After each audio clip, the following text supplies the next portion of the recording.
एक गुरु का एक नया शिष्य बना था। उस युवा शिष्य के मन में बहुत सारे प्रश्न थे जिन्हें वह गुरु से पूछ लेना चाहता था। एक दिन वह गुरु के पास आया और उनसे कहा, गुरुदेव, मैंने देखा है पहले लोग आपस में बहुत प्रेम करते हैं, फिर धीरे धीरे उनके बीच मतभेद होने लगते हैं, मतभेद झगड़ों में बदल जाते हैं और वह एक दूसरे को भला बुरा कहने लगते हैं, फिर रिश्ते टूट जाते हैं और प्रेम नफरत में बदल जाता है। गुरुदेव, आखिर ऐसा क्यों होता है कि जहाँ प्रेम था अब उसकी जगह नफरत ने ले ली? गुरु ने कहा, आज मैं एक किसान से मिलने उसके घर जा रहा हूँ, तुम भी साथ चलना, तुम्हारे इस प्रश्न का उत्तर तुम्हें वही मिल जाएगा। थोड़ी देर बाद गुरु शिष्य को लेकर पास के एक गांव में पहुँचे। गांव के बीचों बीच पहुंचकर उन्होंने वहां बने एक घर के दरवाजे को खटखटाया। अंदर से एक व्यक्ति बाहर आया। उसने गुरु को प्रणाम किया और कहा, कहिए गुरुदेव, मैं किस प्रकार आपकी सेवा कर सकता हूँ? गुरु ने उस व्यक्ति से कहा, तुम्हारी पत्नी के साथ जो विवाद चल रहा था, क्या वह समाप्त हो गया? क्या अब तुम खुश हो? उस व्यक्ति ने कहा, उस औरत से विवाह करना मेरे जीवन की सबसे बड़ी गलती है गुरुदेव। वह बिल्कुल भी अच्छी नहीं है। वह मेरा और मेरे परिवार का ख्याल नहीं रखती। वह हमेशा अकड़कर बात करती है। वह हमेशा गुस्से में रहती है। उसने आज तक मुझे समझा ही नहीं, मेरी कोई बात मानी ही नहीं। वह बिल्कुल भी अच्छी नहीं है। ईश्वर ने मेरे भाग्य में ना जाने यह कैसी पत्नी लिख दी है। अब वो मुझे छोड़कर मायके चली गई है और अब तो मैं भी यही चाहता हूँ कि वह वही रहे और कभी मेरे जीवन में वापस ना आए। गुरु ने अपने शिष्य से कहा, देखा तुमने, यही मनुष्य का स्वभाव है। हर मनुष्य के अंदर अच्छाई और बुराई दोनों होती हैं, लेकिन मनुष्य सिर्फ बुराई को ही याद रखता है, अच्छाई को नहीं। और जब वह किसी की बुराई करने पर आता है तो शुरू से लेकर अंत तक सिर्फ बुरा ही देखता है और बुरा ही बोलता है। और जब वह अपने मन में कुछ बुरा ही बैठा लेता है तब वह यह आशा करता है कि उसके जीवन में सब अच्छा हो। बुराई से जीवन में अच्छाई कैसे आ सकती है? जीवन में अच्छाई लाने के लिए, सुख और शांति लाने के लिए हमें अच्छाई को तो देखना ही होगा।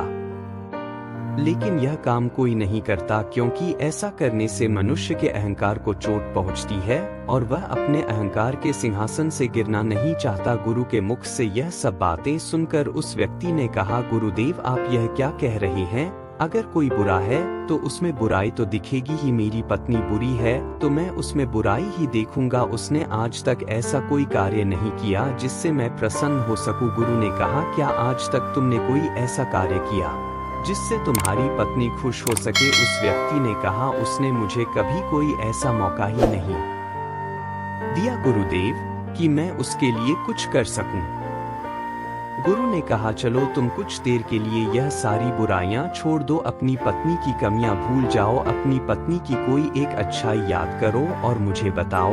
उस व्यक्ति ने कहा, एक बार मेरी माँ बहुत बीमार पड़ गई थी, तब उसने उनकी बहुत सेवा की थी। उन दिनों उसने रात दिन का भी ध्यान नहीं रखा था। गुरु ने कहा, क्या इसके अलावा तुम्हें अपनी पत्नी की कोई और अच्छाई याद आ रही है? उस व्यक्ति ने कहा कि हाँ, वह हमेशा घर में सुबह सबसे पहले उठती थी और वह मेरे माता पिता के खाने का बहुत ध्यान रखती थी। एक बार जब मैं बहुत बीमार हो गया था तब वह रात भर जाग जाग कर मुझे दवाइयाँ दिया करती थी। वह बहुत मेहनती थी और अगर उसे कोई तकलीफ भी होती थी तो वह मुझे बताती नहीं थी। वह हमेशा इसी प्रयास में रहती थी कि मैं खुश रह सकूं। यह सब बोलते बोलते उस व्यक्ति की आंखों से आंसू आ गए और उसने कहा, गुरुदेव, मुझे यह क्या हो गया है? माना कि मेरी पत्नी में बहुत सी कमियां हैं, लेकिन वह बुरी नहीं है। पता नहीं क्यों मैं आज से पहले उसकी अच्छाइयों को देख नहीं पाया। गुरु ने मुस्कुराते हुए कहा, जब हम किसी में बुराई देखते हैं तो बुराई बुराई को खींचती है और वह सब कुछ बुरा दिखाती है और देखती है और फिर हमारे जीवन में भी सब कुछ बुरा होने लगता है। पर जब हम किसी की अच्छाई देखते हैं तो अच्छाई अच्छाई को खींचती है और हमारे साथ सब कुछ अच्छा होने लगता है। उस व्यक्ति को बात समझ आ गई। उसने गुरु से आज्ञा ली और अपनी पत्नी को लेने चला गया।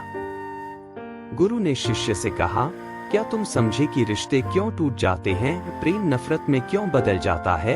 जब मन में नफरत हो तो उसमें प्रेम नहीं रह सकता, और जहाँ प्रेम हो वहाँ नफरत नहीं रह सकती। हम अपने मन में प्रेम रखना चाहते हैं या नफरत, यह हम पर ही निर्भर करता है। शिष्य ने कहा, गुरुदेव मैं आपकी बात बहुत अच्छे से समझ गया हूँ, मेरा एक और प्रश्न है, क्या आप मेरे इस प्रश्न का भी उत्तर देंगे? गुरु ने कहा, अवश्य, तुम बेझिझक अपना प्रश्न पूछ सकते हो। शिष्य ने कहा, गुरुदेव इस दुनिया में सबसे मुश्किल कार्य क्या है?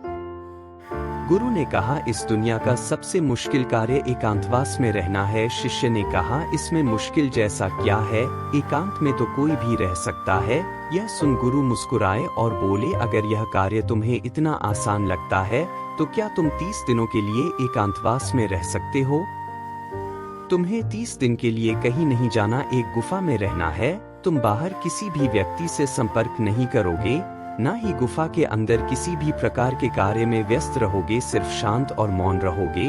क्या तुम यह कर सकोगे? शिष्य ने कहा, लेकिन गुरुदेव यह एकांतवास में रहकर क्या होगा, इससे क्या मिलेगा? गुरु ने कहा, जो मिलेगा वह तो तुम्हें पता चल ही जाएगा, लेकिन प्रश्न यह है कि क्या तुम इतना आसान कार्य कर पाओगे? शिष्य तैयार हो गया। गुरु अपने शिष्य को एक गुफा में ले गए और वहां उन्होंने उसके 30 दिन के खाने पीने का इंतजाम कर दिया और कहा, गुफा का द्वार खुला है, जब तुम्हें लगे कि तुमसे यह नहीं हो रहा तो तुम बाहर आ सकते हो। शिष्य गुफा के अंदर प्रवेश कर गया। पहले दिन उसने बड़ी आसानी से अपना समय व्यतीत कर लिया। दूसरे दिन उसे अजीब सा महसूस होने लगा, उसका मन बार बार बाहर की ओर भाग रहा था, उसे घुटन हो रही थी, वह इधर उधर टहलने लगा, घबराने लगा, लेकिन जैसे तैसे करके उसने दूसरा दिन भी काट लिया। पर तीसरे दिन वह बहुत बेचैन हो गया, उसके मन में विचार आने लगे कि वह यह क्या बेकार का काम कर रहा है, बाहर पता नहीं क्या क्या हो रहा होगा और वह यहाँ गुफा में बैठा है। वह तीसरे दिन ही गुफा से बाहर आ गया और गुरु के पास पहुंचा। शिष्य को देखते ही गुरु मुस्कुराए और बोले, मैं तुम्हारा ही इंतजार कर रहा था। 30 दिन एकांत में रहने की बात हुई थी, तुम तो 3 दिन में ही बाहर आ गए। शिष्य ने कहा, पता नहीं गुरुदेव, पर मैं अंदर से बहुत अधिक बेचैन हो रहा था, बस बार बार बाहर जाने का मन कर रहा था। इन 3 दिनों में मैं एकांत भी नहीं साध पाया, मन में बहुत सारे विचार, भावनाएं, कल्पनाएं और बहुत कुछ चल रहा था, कोई मुझे जबरदस्ती बाहर की ओर खींच रहा था। गुरु ने कहा, वह कोई और नहीं तुम्हारा मन था। मन को एकांत पसंद ही नहीं है, वह हमेशा किसी दूसरे को ढूंढता रहता है, लेकिन जब उसे कोई दूसरा नहीं मिलता, कोई दूसरा दिखाई नहीं देता तो वह बेचैन हो जाता है, क्योंकि उसका वजूद दूसरों से ही है। अगर दूसरे नहीं होंगे तो मन की शक्ति खत्म हो जाएगी और वह तुम पर से अपना नियंत्रण खोने लगेगा। इसीलिए वह जल्द से जल्द तुम्हें बाहर की ओर ले जाना चाहता था और तुम बाहर आ गए। शिष्य ने कहा, गुरुदेव आप बिल्कुल ठीक कह रहे थे कि एकांतवास करना दुनिया का एक बहुत ही मुश्किल कार्य है।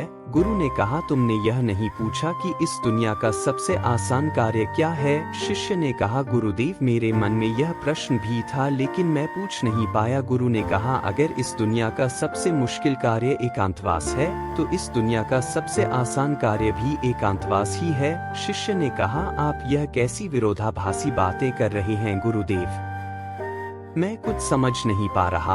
गुरु ने कहा, एकांतवास हमारा स्वभाव है, बस हम अपने स्वभाव से दूर हो गए हैं और मन के बनाए इस जाल में फंसकर हम हमेशा किसी दूसरे को ही ढूंढते रहते हैं और अपने एकांत को खो बैठते हैं। एकांत को साधना नहीं पड़ता, बल्कि वही हमारा स्वभाव है। शिष्य ने कहा, अगर एकांत हमारा स्वभाव है और यह इतना आसान है तो मैं क्यों 3 दिन में ही उस गुफा से बाहर आ गया? क्यों मुझे वहां रहना इतना मुश्किल लगा? क्यों वहां मुझे घुटन हो रही थी? क्यों मैं इतना बेचैन हो गया? गुरु ने कहा, जब तक एकांत अंदर से उत्पन्न नहीं होगा तब तक चाहे तुम किसी गुफा में बंद करके ही क्यों ना रखे जाओ, तुम एकांत में नहीं रहोगे, वहां भी तुम अपने आसपास भीड़ इकट्ठी कर लोगे और वह भीड़ तुम्हारे मन के भीतर होगी। इसके बाद गुरु शिष्य को एक नदी के पास ले गए और कहा, इस नदी पर बांध बांधना हो तो तुम्हें कितना समय लगेगा? क्या तुम उसे आज के आज बांध सकते हो? शिष्य ने कहा, नहीं गुरुदेव, भला एक दिन में यह कैसे संभव होगा? 2 दिन, 3 दिन या 4 दिन में भी नहीं होगा। इसमें तो बहुत समय लगेगा। पहले योजना बनानी होगी, फिर धीरे धीरे बांध की तैयारी होगी। आने वाली हर समस्या को देखा जाएगा और उससे निपटा जाएगा और धीरे धीरे समय के साथ बांध बनकर तैयार होगा। गुरु ने कहा, ठीक कहा तुमने, और बिल्कुल इसी तरह मन की नदी पर धीरे धीरे बांध बांधा जाता है। 1, 2, 3 या 4 दिन में नहीं, धीरे धीरे समय लगाकर यह किया जाता है। शिष्य ने कहा, गुरुदेव, आप जो मुझे समझाना चाह रहे हैं वह मैं अच्छे से समझ गया हूँ। मैं भी धीरे धीरे अपनी मन की नदी पर बांध बांधने की तैयारी करूँगा। उस दिन से शिष्य ने अपनी साधना पर ध्यान देना शुरू कर दिया। वह धीरे धीरे मन के विरुद्ध खड़ा होने लगा। उसने छोटे छोटे संकल्प लेने शुरू किए। उसने बहुत सारे संकल्पों को पूरा किया और बहुत सारे संकल्प उसके अधूरे रह गए जो बीच में ही टूट गए थे, पर हर बार वह और अधिक मजबूत होता चला गया। हर संकल्प पूरा होने के साथ उसका खुद पर नियंत्रण बढ़ता चला गया। समय के साथ उसके छोटे छोटे संकल्प बढ़े, संकल्पों में बदलने लगे। फिर एक दिन उसने संकल्प लिया और वह उस गुफा के अंदर चला गया। 30 दिन वह उस गुफा से बाहर नहीं आया। जब 30 दिन बीत गए तो गुरु को अपने शिष्य की चिंता हुई और वह उसे देखने गुफा के अंदर चले गए। उन्होंने देखा कि उनका शिष्य बिल्कुल शांत होकर एक स्थान पर ध्यान में बैठा हुआ है। गुरु को देखते ही शिष्य खड़ा हो गया और उन्हें प्रणाम कर उनसे कहा, गुरुदेव, आप बिल्कुल सत्य कहते थे। एकांतवास करना बहुत ही आसान कार्य है। एकांत ही हमारा स्वभाव है और यही हमारी प्रकृति है। इसके लिए कुछ भी करना नहीं होता, यह बस हमें दिखाई नहीं देता। इसके बाद शिष्य और गुरु दोनों उस गुफा से बाहर आ गए। अब आप सोच रहे होंगे कि इस एकांतवास की कहानी का मतलब क्या है? वास्तव में एकांत वह चीज है जो हमें सत्य दिखाता है, शांति दिखाता है। हम सब अपने जीवन में बहुत छोटी छोटी चीजों में उलझे रहते हैं जो असल में इतनी मामूली हैं कि उनके होने या ना होने से कोई फर्क नहीं पड़ता, पर हमने उनको इतना बड़ा बना लिया है कि वह हमारे जीवन में बहुत मायने रखती हैं और हमारा जीवन उनके चारों ओर घूमता रहता है और हम वहीं के वहीं भटकते रहते हैं। इस दुनिया में कोई भी नहीं बचा, चाहे कोई कितना ही बड़ा इंसान क्यों ना हो, कितनी भी अकड़ के साथ क्यों ना खड़ा हो, सब मिट्टी में मिल गए हैं। राजा हो, भिखारी हो, शक्तिशाली हो या कमजोर, साधु या सन्यासी, कोई भी हो, किसी की अकड़ बाकी नहीं रही। जिन छोटी छोटी चीजों के लिए आज हम इतना लड़ते झगड़ते रहते हैं, क्या करोगे? इन सब चीजों का कुछ पल ही लगते हैं शरीर को मिट्टी बनने में, और हम ऐसे लड़ रहे हैं जैसे कि हम हमेशा यही रहने वाले हैं। कुछ समय मिला है, बहुत कीमती है, उपयोग कर लो। कुछ सीख लो, कुछ जान लो, कुछ तो जीवन जी लो। सब कुछ जानते हुए भी हम कुछ नहीं जानते, बस यही हमारी विडंबना है और यही हमारी बेहोशी है, और इसी से बाहर निकलने का नाम जागरण है, और जागृति है, और होश है, और बुद्धत्व भी है। उम्मीद है कि आपको आज की वीडियो पसंद आई होगी, तो हमारे चैनल विजन कुश को सब्सक्राइब करें और वीडियो को अपने मित्रों और परिवारजनों के शेयर करें। धन्यवाद।